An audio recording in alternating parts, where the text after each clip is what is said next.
despite the words of her subordinates, jumped there and flew down. Then she landed and thought that the main character is the most capable servant, she should not lose him for anything.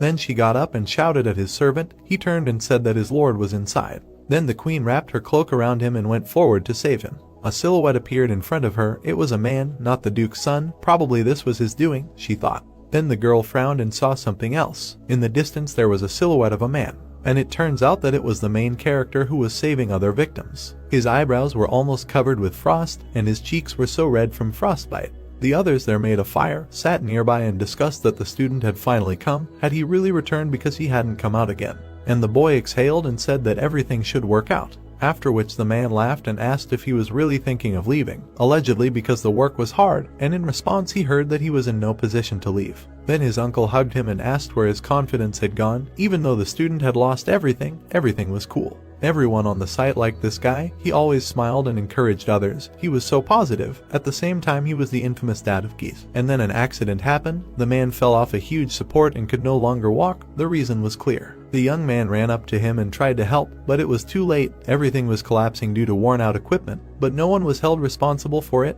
The construction company, the contractor, and the customer only passed the buck. And when the ambulance took this uncle away, the young man's thoughts were only about what stage. Why no one would answer for this when my prophet was in front of them? Panada screamed about their rights. And now they will completely ignore their guilt?